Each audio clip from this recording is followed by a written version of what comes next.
Wisdom, the final frontier to true knowledge. Welcome to Wisdom Trek, where our mission is to create a legacy of wisdom, to seek out discernment and insights, to boldly grow where few have chosen to grow before. Hello, my friend. I am Guthrie Chamberlain, your captain on our journey to increase wisdom and create a living legacy. Thank you for joining us today as we explore wisdom on our second millennium podcast. This is day 1106 of our trek, and it is Worldview Wednesday. Creating a biblical worldview is important in order to have a proper perspective of today's current events. To establish a biblical worldview, it is required that we also have a proper understanding of God and His Word. This week we will begin a new series which will cover another detailed book review from one of today's most prominent Hebrew scholars, Dr. Micheal S. Heiser. We will take a deep dive and share Dr. Heiser's insights into the question which is also the title of his book, and it is, What Does God Want? What does God want? It sounds like a simple question, but if you give it a bit of thought, it really is not. Why? Well, for starters, you have to know the person asking the question.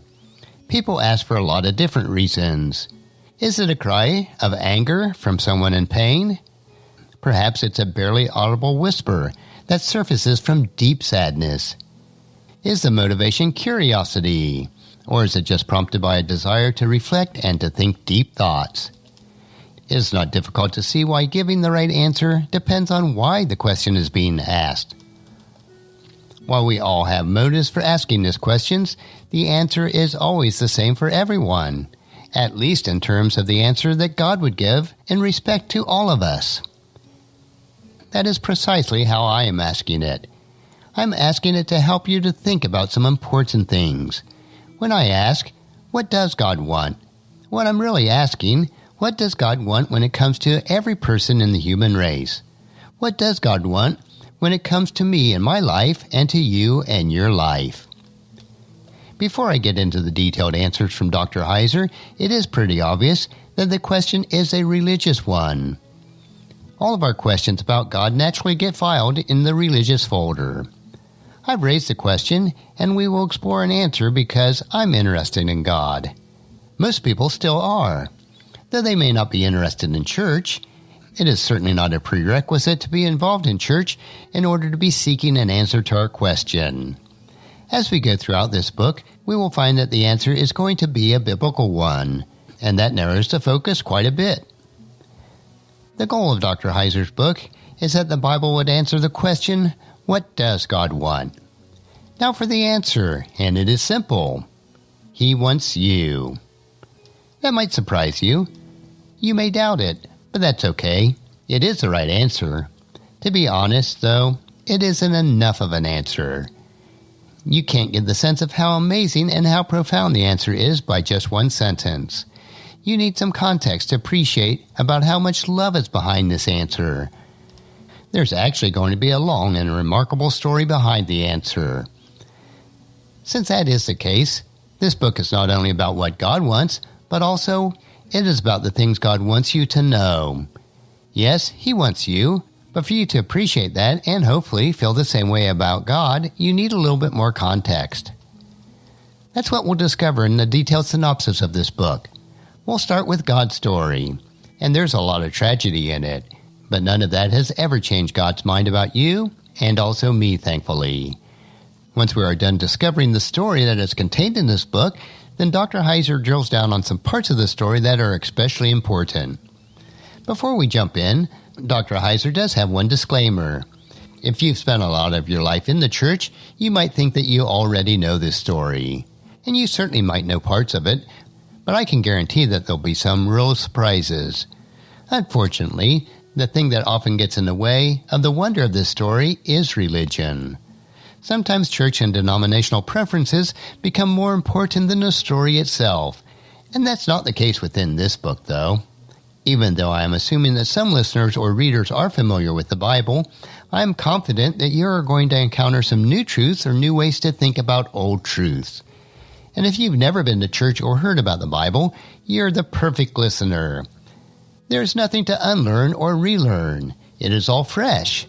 Either way, you're going to experience the thrill of discovering what God wants and why. Growing up with godly parents, I understood God to be the Creator. I assumed that He knew about me and everyone else, but I did not have a good grasp on what He was thinking about me or the other people in the world. While I had a sense of God's love for me, it was more of a distant God who was watching whether I was good or bad. I did not realize that God was actually seeking me. I know now that God was and continues to seek me because it's His nature to seek all of us. He is committed to us. How do we know these things about God? Those are the questions and answers that we will discover over the next several months as we explore what does God want.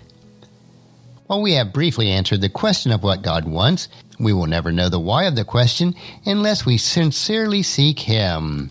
As we are told in Hebrews chapter 11, verse 6, "And it is impossible to please God without faith. Anyone who wants to come to Him must believe God exists and that He rewards those who sincerely seek Him." And that will conclude our introduction to Dr. Heiser's book, What Does God Want? Next Worldview Wednesday, we will begin to start to slowly peel back the layers and find out why.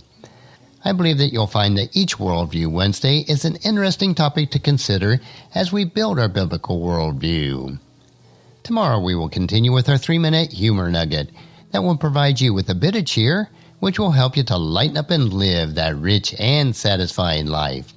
So encourage your friends and family to join us and to come along with us tomorrow for another day of Wisdom Trek, Creating a Legacy.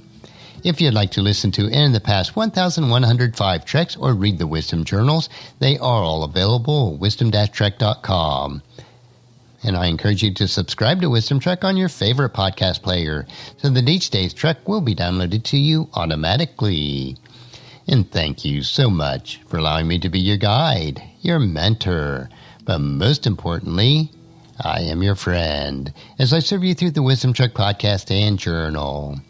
And as we take this trek of life together, let us always live abundantly, love unconditionally, listen intentionally, learn continuously, lend to others generously, lead with integrity, and then leave a living legacy each day. I am Guthrie Chamberlain, reminding you to keep moving forward, enjoy your journey, and then create a great day every day. See you tomorrow.